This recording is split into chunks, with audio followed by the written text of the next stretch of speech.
Good morning, everybody. I hope you're having a great day. Before we get started today, I just wanted to go through my garden for just a minute and show you I have lots growing. So as you see, I have my tomatoes. These are sunshine yellow tomatoes. They are amazing. Oh, I better eat that one. Oh, it's so good. Thank you, plant. Oh, now it's dirty. Oh, it's cold. So good, but cold. Okay. So you see my sunflowers? They're not real sunflowers. They're like wild sunflowers, but they're taking over. They just propagate and propagate. They do really well. My lettuce is bolting. This is what lettuce looks like after you let it grow. And here's a fun one. So this is borage. You see these flowers? Maybe you can. Yeah, here we go. See the flowers? They are so pretty. But the plant is actually kind of pokey. Like if you brush up against it, it's pokey. The bees absolutely love it though. I've got to push it back and lay it back that way so that they stay where they are. It does propagate by seed, and so it'll come back all by itself. And all my peppers, look at all my peppers. I've got 3 or 4 different kinds of peppers. They're coming in really nicely. Oh, look at these jalapenos. Oh, they're so good. And then let's see, my thyme and oregano and all of this we cut back so that, see, no more lemon balm. We cut it all back. I have so many bags inside of drying herbs. So now I've got my green beans, which are coming in really nicely. I planted some more, and carrots, and more tomatoes and more tomatoes. My sages, I cut back already. They look really sad right now, actually, except for that Russian sage in the corner. He's humongous. But then guess what? We have the biggest peanut pumpkin. Now these are special pumpkins because they have extra sugar in them for pie making. Oh, and look, my tarragon is huge again. It's already. Look at this giant pumpkin. Okay, so it looks different because, like I said, it's a peanut pumpkin, and so it's already starting to caramelize or sugarize or whatever on the outside. You see these markings and stuff. Oh, there's so much tarragon and pumpkin leaves, it's hard to see. But when they're done, they will look like they're covered in peanuts almost. And they're super sweet, and they're great for pie making. So I'm very excited about that. Those are the only pumpkins I'm growing at my house. The other pumpkins were all growing at the farm. So there's a little bit of the garden. Oh, you can see my lamb's ear over here. It just got so tall. And same with my mound, my Artemis mound. It divided, and it's not. I need to figure out how to take care of that better. So hold on just one second. Let me get set up, and then we'll talk about the moon. Good morning, everybody. Oh, wait, hold on. The camera's just not right. There we go. Good morning, everybody. I toast to you and all you do. I hope you're having a fantastic morning. Welcome to my backyard garden. It's early enough in the morning that I could be back here without the children next door. They're super cute. I'm not complaining. I'm just saying they're too loud to be in a video. So we have the dark moon in Leo coming up. It is on the 8th. Let's see what time exactly. August 8th at 7:50 a.m. So it's going to be an early one. So it'll be on the 7th or the 8th, I guess, depending on where you're at. And we still have Jupiter and Saturn in retrograde. And Uranus is in retrograde. Neptune is in retrograde. Mercury's not. So we'll be able to talk about all these things. Just to start with the retrogrades, as Jupiter and Saturn have really long retrogrades. So like half the year they're in retrograde and half the year they're not. And so their retrogrades aren't felt like as swiftly as Mercury's retrograde. Uranus's retrograde brings about a lot of change. Excuse me. And it kind of emphasizes the places in your life where you need change, or it kind of makes you feel like you need that change. And so you might feel like you need a little change right now. I know that the big picture with Saturn and Eris, which is a planet that's way far out there, they are both calling about this like big social change that's happening right now. And so you see that with like, the Black Lives Matters, and that's just not Black Lives Matters. This is all over the world. I mean, we have oppression happening everywhere. And so I think a lot of that, people who are being oppressed, no matter what race or religion or place that you're coming from, are really feeling like they have the right, which they do, to stand up and do what they need to do. And so you're seeing a lot of that happening. If you watch the world news, you're also seeing governments around the world panicking, putting their thumb down and shutting down internets and doing what they can to stop this uprising. And so there's just this really busy going on in that way with the way that things are aligned right now and the Aquarius energy and just so many different things. And so we are seeing a lot of change that's happening this year. Just so much change, and change on a grand scale and change on small levels. And you're feeling that change at home. And so Saturn and Uranus are both telling you to do the right thing, to do the bigger thing, to do the grand thing, to do the thing that is right by your community and right by you. You know, serve for the greater good of justice, serve for the greater good of yourself, so that we can have a better place. And this routinely happens. Like, this isn't a new thing. Like, oh, this has never happened before. This happens all the time, because the human existence that's one of the things that it's all about. It's about becoming a better person, about experiencing all that we have to experience in this existence, and making that better and growing from that and providing those experiences for the next generation of little people, so that they can have a better experience and they can experience more of this life. You know, our ancestors spent so much time working and surviving and feeding that the little beauties of life, when they did get to experience them, they were amazing. And so our ancestors worked really hard to be able to provide us with more free time. And that seems kind of silly. Like, why would they give us free time? But they give us free time so that we can be in the moment, so that we can do these things, so that we can experience the life that is around us, and just have those experiences, so that we know, so that we can grow and create and move on and do all of the things that our souls are meant to do throughout time. So remember, time is relative to the place where you are and the moment you're in and who you are. So, however, sometimes it seems like a lifetime lasts forever. In the grand scheme of things, I imagine that one lifetime is the blink of an eye in the form of our soul. And you think about, energy cannot be created or destroyed, and therefore your soul has been present since the Big Bang, since the creation of the energy that put life on this planet. And therefore, you've been transforming and changing and growing and becoming the energy that you are, and your soul has become this place that it is now. But in relativity, the Big Bang happened millions of years ago. And so before we were humans, before we were whatever we were before we were humans, who knows? Maybe we were like little wisps of energy flying through the air. It'd be amazing to know. It gave me the goosebumps to think like that.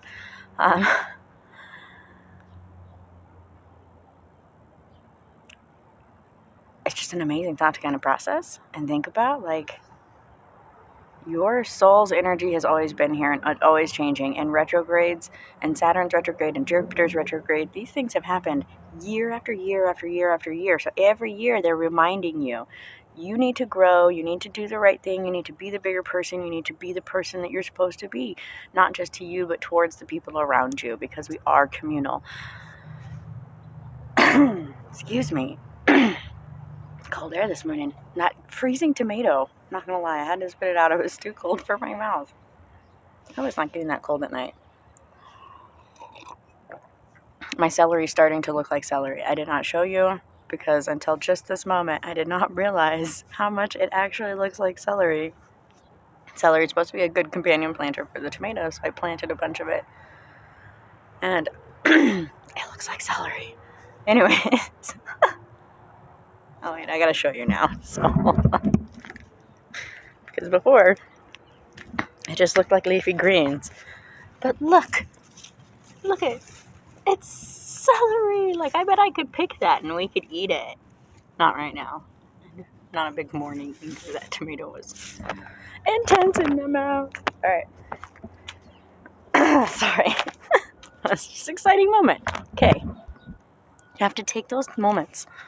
That's one of the things that why we have free time is so that we can take these moments to enjoy and to process. This time smells amazing. That's probably why I'm having this like reminiscent, like, I'm sitting in a thyme bush. I see something else amazing. This is a mint leaf. Look at it, it's white. It's pineapple mint. I picked this one because it has the holes and stuff in it, so it's not a very pretty example, but it's pineapple mint. And it really does smell like, oddly like pineapple. It's good. I can't wait to make a soap out of it. Anyways, back to the dark moon. So we have the dark moon coming up. This is the dark moon in Leo. And so the sun is in Leo and the moon is in Leo, and the two of them are conjunct. And something that we haven't really talked about before today is that conjunction and the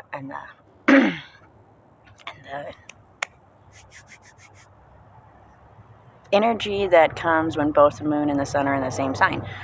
So the moon moves very quickly through each sign as it moves through its cycle more quickly, and so it only spends a couple days there. Anyways, as the moon gets close to the sun and they are both conjunct, which means next to each other within so many degrees, I want to say like under 10 degrees, is when two planets are conjunct. But the sun and the moon are conjunct, and therefore they're right next to each other. That's why we see a dark moon, because the shadowing. But those energies being in the same sign enhances that energy and brings about like a more good morning, chickens. Brings about a more rounded energy. I mean, you think about the yin and the yang, and that when the sun and the moon are in the same sign, they're bringing that yin and yang under that same energy. They're bringing those opposites together. They are conjoining in that energy in balance. There's a mosquito on the table. I have to kill it. All right, sorry. I was worried I was going to knock the whole table over. Anyways, so with those energies being more whole, you really feel the energy of that sign. So as we enter into Leo, well, the sun's already in Leo, but as we're in Leo and the moon is entering into Leo, it's bringing about that grand center of attention.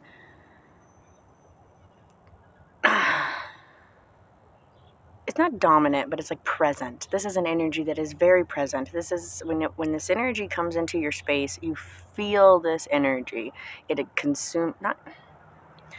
So the thing is that when we start talking about the attributes of Leo, because we in a society have made a lot of these things negative, we look at that energy as like, oh, it's overpowering, or it's too much, or it's this or that. And that's not what it is. Leo brings about this grand, noble energy of like the king that should be every king, the leader that should be every leader, the ideal energy of the father, of the great king lions.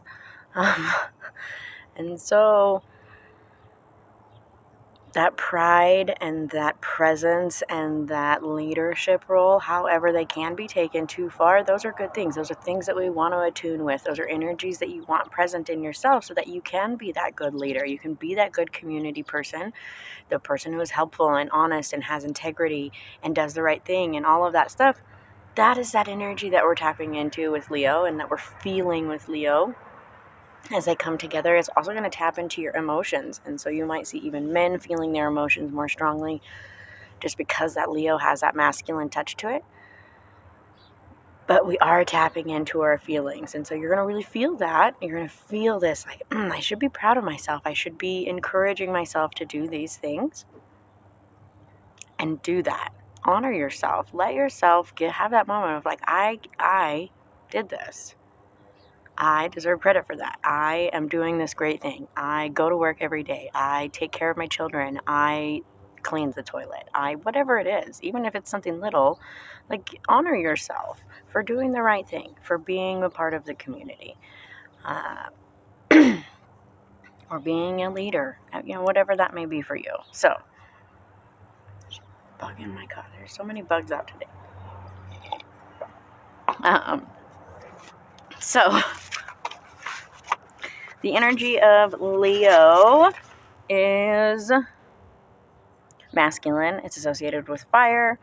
The energy is perfect for magic, dealing with children, creativity, success, gambling, parties, play, pets, vacation, pleasure, courage, working, taking center stage, cheering up, but that, bringing that positive energy and beaming it outwards, I guess, would be my best way to vitality, pride, in a good way, and then just like sharing that with the people around you, like that teacher that you had that just made you feel like you were really learning and that they were really teaching you and you really had this great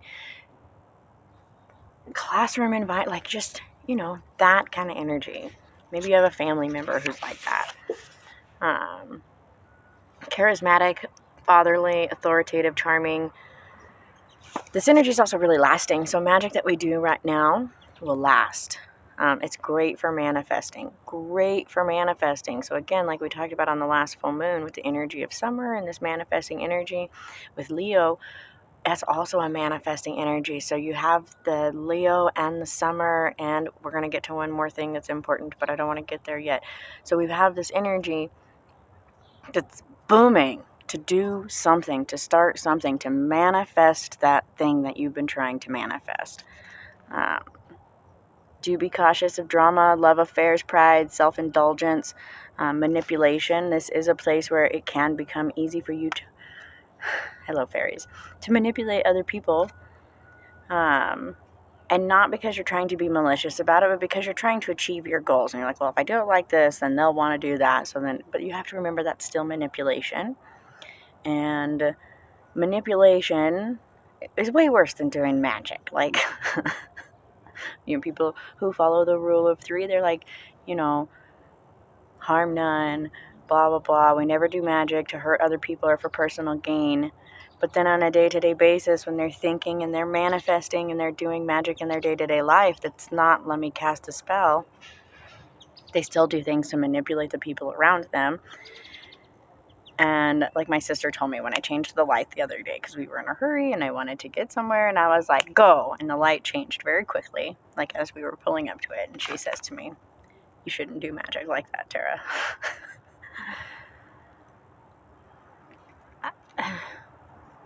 It's one of those weird lines. Like, I'm not hurting people. I'm not by like asking my energies to like, hey, help me out and get there a little bit faster.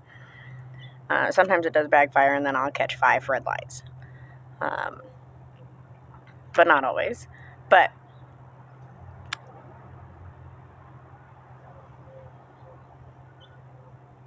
in this energy of Leo, where we have this ego and we have this pride, where we're like, I feel like I can do this, doesn't mean that you should do it.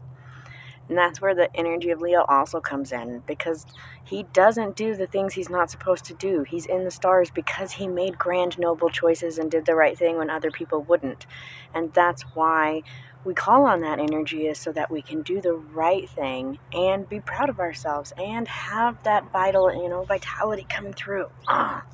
So just keep that in mind. I honestly wouldn't do love magic right now unless it's for yourself, just because of the indulgence of Leo and the long-lasting of Leo. It could become more obsessive than love. So I would maybe slide away from those right now, maybe focus on manifesting something in your life that you want to manifest. It's great for healing your heart and for healing your vital energy, maybe soul healing. Leo has to do with that center. Extruding from the heart is the energy of Leo. You could say he wears his love on his heart on his sleeve and falls in love quickly. And that's another reason why love magic is just not ideal under the Leo energy. It's very quick to lustful obsession. And that's not what you're looking for when you're looking in love. I mean, maybe if you're in a relationship and you and your partner need more lust in your relationship, this would be a great time for that. But that's mutual magic, not I do that on you, I guess. So,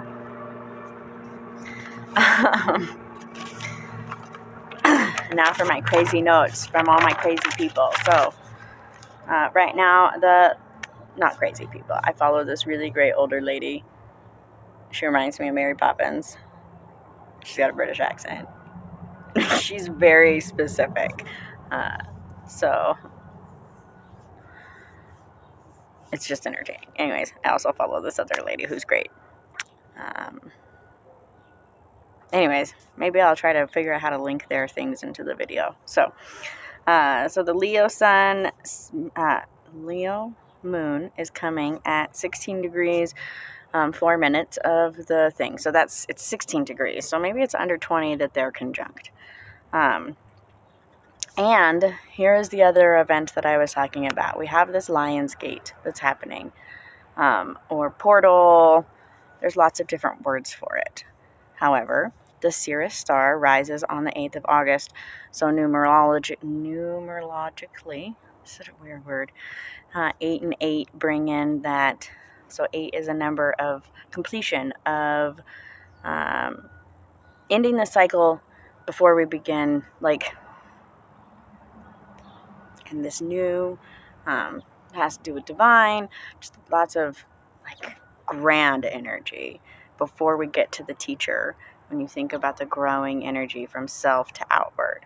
So the Sirius star, or the dog star rising, is a big deal in a lot of different cultures all around the world. In the ancient Egyptian calendar, this would have marked the new year. Actually, in several cultures, this would have marked the new year, is when the Sirius star rose, when it returned from its long voyage. The Sirius star is the star that showed them how to get to Bethlehem. This is a star that has been in history for a really long time because it disappears and then it rises and comes back. It's also really, really bright. So you can definitely find this in the night sky. I don't know where it rises from, so I'll have to look that up. It's going to come up in the east, because everything comes up in the east, just logically thinking, but I don't know exactly where it is in the sky. So get out a star chart, check it out, and see Sirius rising. This is a great energy. This is this new abundance, new outward energy. And so when it comes with Leo, and it comes on the 8th like this, and we have all of these different energies coming together, it creates this portal, this Lion's Gate, this opening. And so as that energy opens itself, it really does, again, lead itself to great manifestations. It's a great time to do magic, to begin something that you need to, not begin something new.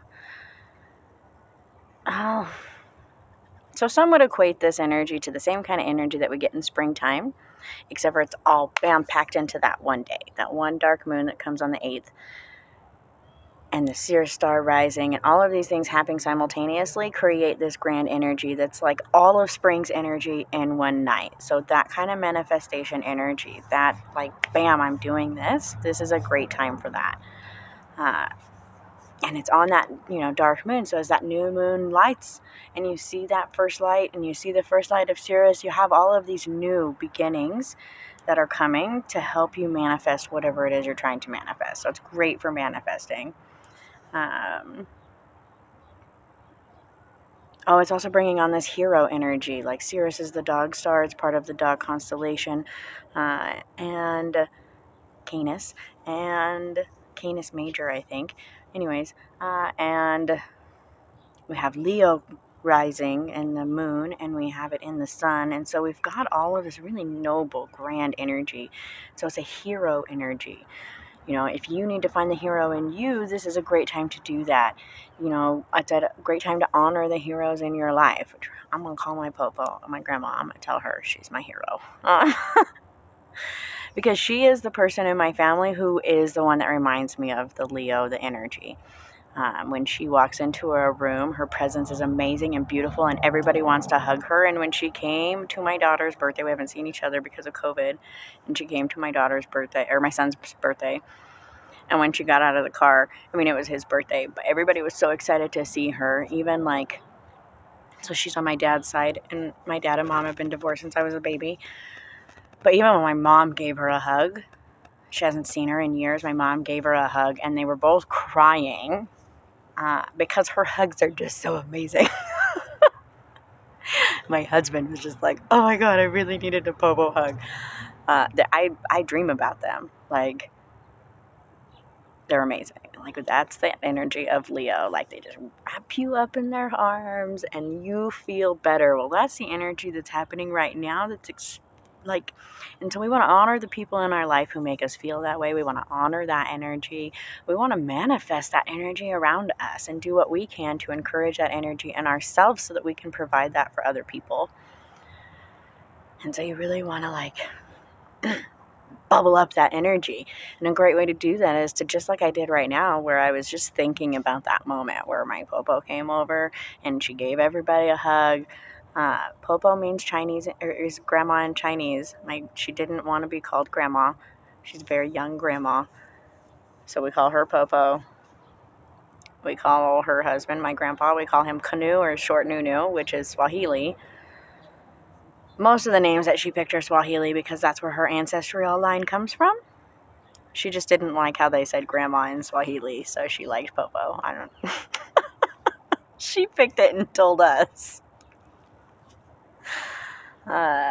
Anyways, but we want to honor those people who have that energy, and one of the ways to do that and to bring it about in ourselves is to reminisce on that energy and pull that energy back out, pull those feelings back out, pull that moment back out into this moment and call on that energy, and then grow that energy out from you so that you don't need the other person to hug you. You can just manifest that energy from inside and begin to practice that. So that you can share that energy with other people when it's needed, so that you can tap into that energy when you need it. Like, that's a big part of that. So that hero energy we can really just manifest into right now and feel that and nurture that and extrude that, like bring it out. So oh yeah, hero, nobility, honor, it's calling all of that energy out of us. So that's what we're doing. This is a great time to make mantras that build self-confidence. If you're trying to stop a bad habit or you're trying to do something better, make that mantra.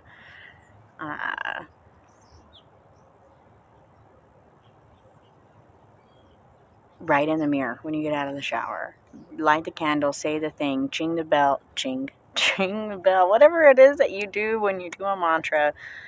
But do that and honor yourself with that mantra and bringing out your own noble and, building your self-confidence. Let's see. So with the Leo moon and the Saturn moon being conjunct, they are both square to Uranus. So the sun and the moon are square to Uranus on this side, and Saturn is square to Uranus on this other side, making Saturn at opposition to where we are in its retrograde, both being square to Uranus. That's a lot of energy right there. But this is going to create sudden change. So we have Saturn at opposition, which is calling us to be determined and doing the right thing and being just and all of that stuff. And then with that and Leo both being square to Uranus, and Uranus is this shifting planet of change, and it's telling you we're making change and you need to make that change. And right now we're calling on the inner hero and the inner better person and the inner bigger person to come out. And so you might feel a little more emotional right now because those feelings are going to bubble up like, I should be doing the right thing. They should be doing the right thing. We should. There's going to be a lot of should. So take that should and do something with it. If you feel like you should be doing something, do it. And change that should to I am doing this. I am doing the right thing. I am being the bigger person. I am doing whatever it is that I need to be learning right now in order to be that hero in myself, in my community, in my home, wherever that may be. You know, even a little hero is a hero if you're doing small things. It doesn't matter, big things, small things, but doing the right thing is what is being called upon right now. You also might have this feeling of impending change and for some people that feels like doom, but it isn't doom. It doesn't have to be doom. It's just that Uranus and all this square energy, because square energies in the square energies are conflicting energies.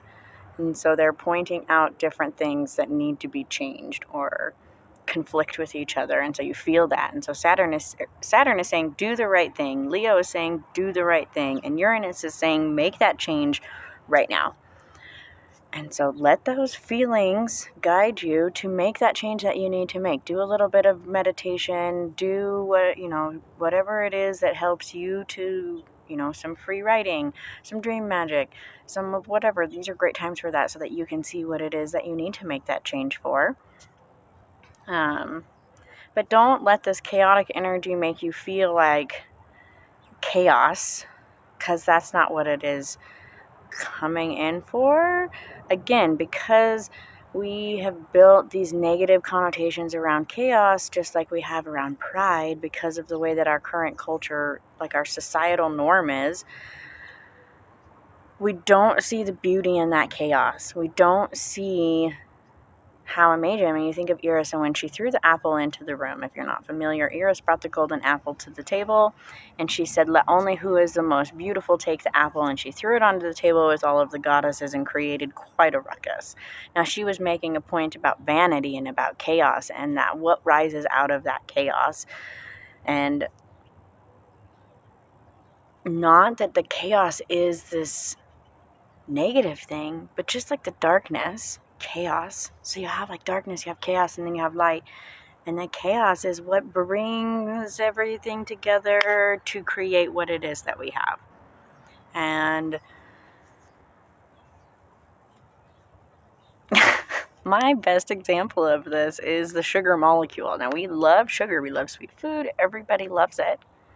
Now, if we go back to the creation of the sugar molecule, most molecules line up in a nice light line on a molecular level. It's just everything kind of likes to line up nice and smooth in layers or in, patterns. So then when we came to sugar, instead of it being a nice long line of carbons with a little oxygen off the end, it created a circle. It's a hexagon. But it created this other shape. So it's not a square, and it's not a line. It's a hexagon, and it's different. And because of this, it created this flavor that we all love. If it was in a straight line, it probably wouldn't taste like that. I'm sure scientists somewhere have created a sugar molecule in a straight line, and it didn't taste the same. And that's amazing. And that is a piece of perfection that came out of chaos. And that's just crazy to me, okay? But in that notion, when we think about that, like how did these molecules, where everybody else is lining up nice and straight and creating these straight lines and good squares, and sugar was like, nope, I'm not going to form like that. I'm going to make a hexagon.